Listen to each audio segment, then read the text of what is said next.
nonton berkahnya Ramadan nih. Kayak apa? Makanya nonton tiap hari di bulan suci Ramadan. Saya nggak pernah nonton, kenapa ya? Puting di sini. Ayo ini Lapor dong Pak kesempatan. Ustadz, lapor Pak Ustadz. Lapor Iya, Pak Ustadz. Lapor Pak Ustadz, ini Abis saatnya ini. kalian bertanya-tanya kepada Pak Ustadz. Jadi apakah ini sebuah jawaban atas segala doa? Apapun yang ada di pikiran Pak, di otak kita tanyakan. Mama, aku boleh tanya nggak? Apa tanya apa sayang? Pak Ustadz, Ya. apa kan aku waktu sakit kan aku nonton TV terus di rumah sakit. Apa sih hukumnya orang tua yang membiarkan anak umur 2 tahun kerja pagi-pagi di rumah subuh-subuh gitu? Sebenarnya gini, tidak ada kata kerja sebenarnya. Bener Pak Ustadz. Karena sebenarnya anak itu karena dia yang sendiri mau. Bener Pak Ustadz. Arafi minta pembelaan. Ngerti ay benar-benar. Satu hal buat kita. Yang namanya kehidupan pasti ngikut. Kalau seorang ayah, maaf ya, kita pinjam ini. Penjual singkong, pasti anaknya juga ikut cabut singkong kan? Bener Pak Ustadz. Disuruh nggak? Kalau anaknya seneng nggak apa-apa Pak Nggak Ustadz. apa-apa. Apalagi mungkin lagi rame jadi kebangun aja kali ya. Jadi Bangun. ngikut. Tetap kita baik sangka. Mudah-mudahan itu jadi berkah buat kita semua. Bener Pak Ustadz. Pak Ustadz istimewa. Yang penting nggak dipaksa syuting. Anaknya happy nggak dipaksa syuting ya. Iya anaknya happy Nggak ada yang paksa syuting. Kayak saya kalau ada tamu. Tiba-tiba datang tamu itu syuting liput saya. Anak saya lewat, masa saya larang? Iya. Pak Ustadz, saya mau tanya Pak Ustadz. Ya. Kalau misalnya kita lagi nggak puasa nih, Ya. terus kita bayar utang puasa kita, bayarnya pakai QRIS. Ah, itu bagaimana itu? Iya kan, harus bayarnya pakai kris. Nggak bisa Pak Ustadz. Semuanya harus pahami bahwa pembayaran puasa dengan puasa itu yang terbaik. Kalaupun ya tidak mampu puasa, maka bayar dengan pembayaran fidyah. Dan fidyahnya itu bisa pakai pembayaran. Bisa. Oh bisa berarti. Kopi dianya bisa pakai kirim, berarti Iya. bisa. Kalau sesuai ya. Sesuai. Pak Ustadz mau tanya dong. Ya. Nah, kalau mati suri itu Pak Ustadz. Ya. Nggak usah maju Pak Ustadz, nggak usah maju. Di situ aja. Kalau soal mati suri nih Pak Ustadz. Mati suri. Nah, itu tuh malaikat salah input data atau gimana Pak Ustadz? Saya mau nanya aja dulu. Nggak jadi. Iya takutnya mati, nggak jadi gitu. Nafsin zaikatul maut. Setiap yang bernyawa pasti akan mengalami. Ketahuilah, malaikat maut sendiri pun dia tidak tahu. Nggak tahu. Nggak tahu. Yang tahu tentang kematian cuma Allah. Malaikat sendiri pun tidak tahu. Makanya pembelajaran buat kita, ketika ada namanya mati suri itu hanya sebentar, tapi dihidupkan kembali. Berarti itu cuma di prank gitu Pak Ustadz? Enggak, bukan di prank ya? Kayak Karena ada 3 yang kita tidak tahu. Rezeki, jodoh, ajal. 1, 2, 3 rezeki. jodoh, ajal, 1, 2, 3 rezeki, jodoh, ajal, 2, 3. Jadi sudah diatur. Jadi kayak kematian sendiri pun tidak tahu. Siapapun, bahkan malaikat pencabut nyawa pun tidak tahu. Oke, berarti kan tadi aku sudah bertanya, Mama sudah, Papa sudah. Kak Arya mungkin mau minjem duit? Wah, ini mau nanya. Masa gitu pertanyaannya? Mau tanya Pak Ustadz, kalau di bulan puasa gimana cara kita sabar sama istri yang ribet bener? Tuh. Gini. Mending minjem duit kan Jadi caranya. kagak nyambung kalau ngomong. Astagfirullahaladzim. Iya, bikin pusing. Bersyukurlah punya istri. Tuh bersyukur. Syukurin lo, syukur. Beda bersyukur lu beda. Ada nggak? Pertengkaran suami istri, marahnya seorang istri adalah bentuk kasih sayang. Bener Pak Ustadz. Marahnya seorang suami terhadap istri adalah bentuk tanggung jawab. Jadi semuanya adalah baik. Sehingga ketika kita menyikapi rumah tangga itu harus sakinah, mawaddah, warahmah. Apa itu? Sakinah, ketenangan. Mawaddah itu, Masya Allah, tabarakallah, bisa menerima. Dan ketahuilah. Tadet.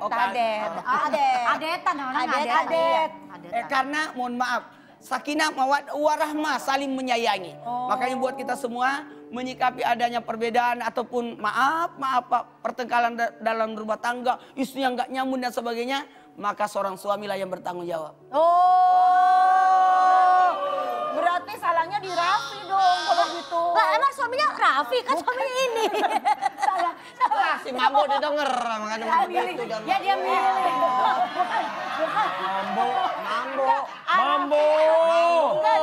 Mambo, hati aku suka lagunya. Hati. Pak Ustadz. Ya. Pak Ustadz, kalau misalkan kita kan kalau puasa itu nggak boleh minum, nggak boleh makan. Kalau kita makan omongan sendiri, batal nggak? Gini. Ada dua puasa. Ada namanya puasa lahir, ada namanya puasa batin. Yang puasa lahir itu yang berkaitan dengan puasa itu sendiri. Memasukkan sesuatu dalam lubang. Hah? Lubang apa? Semua loh bang. Kita punya 9 lubang. 9. Coba hitung. 1, 2, 3, 4, 5, 6, 7, 8, 9. Nah gitu. Yang duanya cari sendiri. Iya. Ketika memasukkan, jadi batasnya puasa di bibir. Kalau ada yang masuk, itu bisa batal. Contoh kita wudhu, tiba-tiba batal. Hah, batal tuh.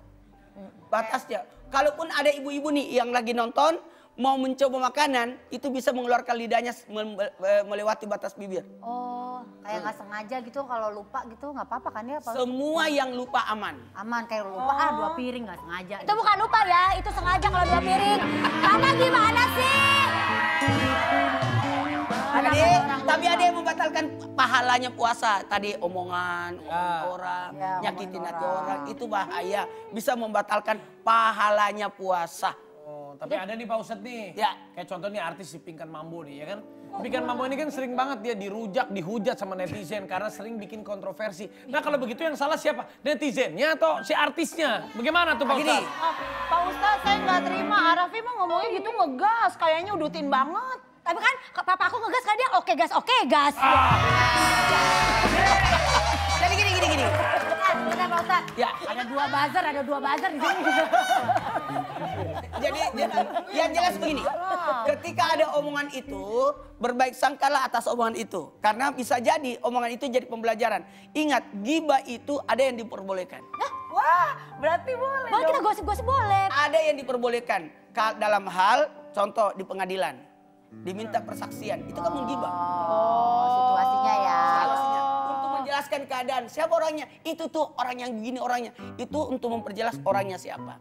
Maka disebutkan ada beberapa memang ghibah yang diperbolehkan. Atau memang jelas-jelas nampak di permukaan perbuatannya. Ini yang suka gibah yang keterlaluan ini si tetangga. Mana si tetangga? Mana dia? Tetangga Mana si kakak Igun, mana kakak Igun? Nah ini suka gibah sama tetangga. Tetangga. Sar, kita berdiri sebelah motor gini kayak tukang ojek pengkolan nih, Sar. Gak dong, kita yang naik ojeknya. By the way ya, itu laki bini tuh yang bininya, lakinya tukang singkong. Dia tuh kan repot banget ya, laki bini tuh ya. Yang satu mau pengen tinggalnya di tempat yang mewah. Yang satu tempat tinggalnya biasa aja. Katanya Mestinya gini, tuh si Pinkan bersyukur ya daripada kita. Daripada kita nggak ada yang ngeributin. Mau Iya. tinggal di mana coba? Iya. Iya kan? Kita aja Dia malah enak buka puasa ada yang nelpon. Nah kita buka puasa kagak ada yang nelpon. ada, malah kita yang nelponin. buka Makanya.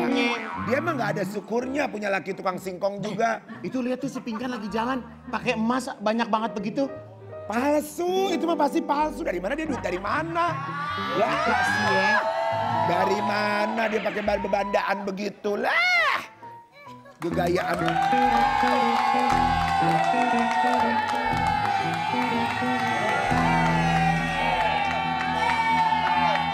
Gak usah gegayaan. Ini banda palsu kan, palsu. Maaf, Pinkan Mambo ini orang yang paling kaya. Kalian ngapain gibah-gibah kayak gitu? Mendingan tuh ya, bukannya beli singkong. Mendingan tuh kita beli perhiasan tuh kayak gini bagus kan? Kan? Ini murah banget. Ini cuma satu rantai 2 miliar, 300 juta. Ini satu helai. Kalian ngapain? Itu nggak bisa.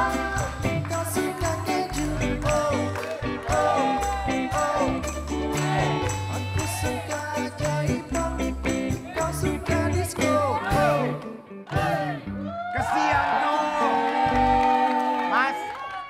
Mas, ini bener, ini istri emas. Sayang, Istri saya ini. Kenapa? Ini emasnya segini banyak bener dari hasil penjualan singkong. Ya, saya dagang singkong hari ini jualan sepi. Sayang, aku cuma bawa Kalau uang. sehari paling laku Segini. banget berapa mas jualan singkong? Ya paling 1 batang, 2 batang sekilo gitu. Ini Tapi masa dapat bisa beli emas segini, Mas? Masa jual singkong sebatang, 2 batang beli emas segini kan gak mungkin. Soalnya Soalnya istri saya sering minjem duit yang berbunga. Hah? Dia suka minjem Saya duit. terus yang bayarin. Kamu dia suka minjem duit. Kabur. Nggak mau.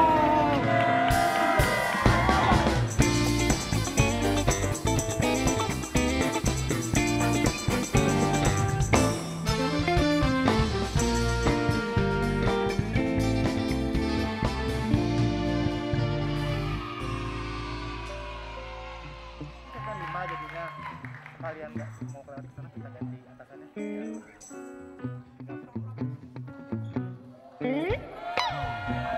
Ganti atasannya nanti habis buka.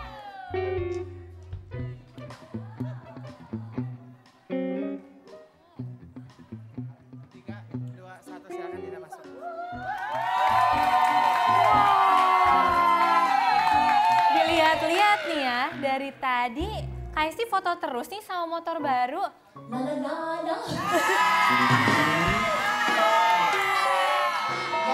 Iyalah foto-foto terus. Ini motor kesayangan aku, Yamaha Grand Filano Hybrid Connected. Iya sih, warna motornya nih cantik banget. Kalah deh sama orangnya. Enak aja, tapi bener sih. Orang-orang juga pada salfok gara-gara lihat motor aku. Karena lihat dong, warna baru dari Yamaha Grand Filano Hybrid Connected ini memang semakin classy. Dan pastinya bikin aku tampil stylish, desainnya juga premium dan luxury banget. Lihat nih, lampu depannya berbentuk diamond shape, bikin penampilan semakin berkelas. Wah, pantesan aja. Selama ini ya, Kaisti tuh selalu jadi trendsetter. Jadi rahasianya tuh naik Yamaha Grand Filano Hybrid Connected ini. Ya nih makanya aku pakai mic nih biar orang-orang pada tahu dan jelas nih dengernya aku kayak gimana ya. Pastinya dong sayang, kamu tuh harus tahu nih, Yamaha Grand Filano Hybrid Connected ini praktis digunakan sehari-hari.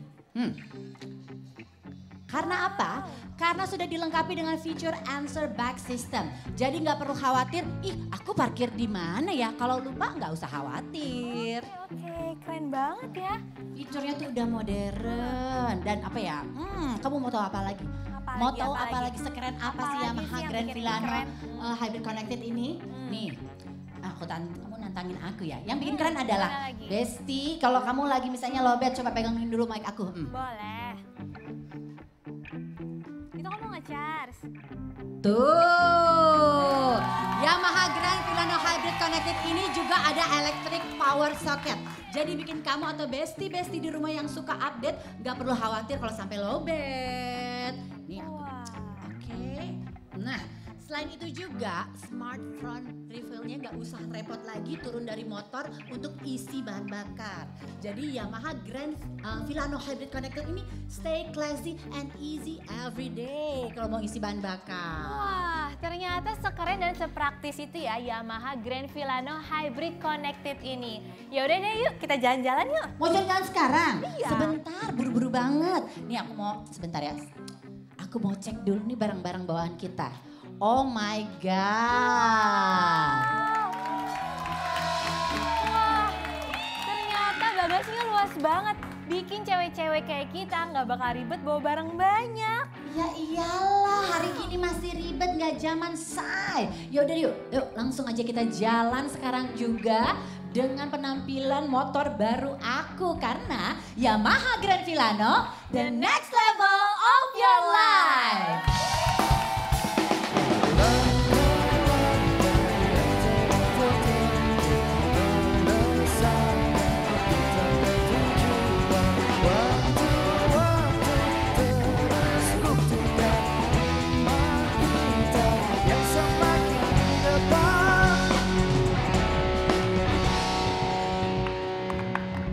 Nah, hati-hati kita menilai seseorang. Iya. Jangan sampai penilaian yang kita lakukan itu bisa mencemarkan nama baik orang.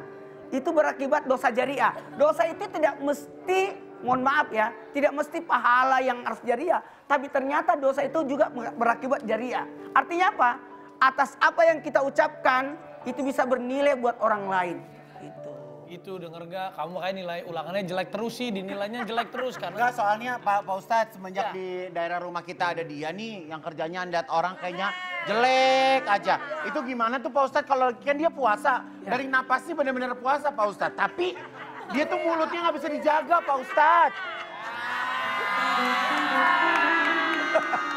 Begini, satu hal buat kita, ibadah yang tertinggi adalah baik sangka. Dahulukan baik sangka. Kalaupun ada orang seperti itu, mohon maaf ya, menilai orang, terus menceritakan aib orang dan sebagainya, kita yang menyikapinya satu, sikapilah kebaikan atas apa yang diucapkan orang itu. Contoh, ingat kata Nabi, ingat kebaikannya, lupakan keburukannya. Sehingga kita fokus pada kebaikan orang, bukan keburukannya.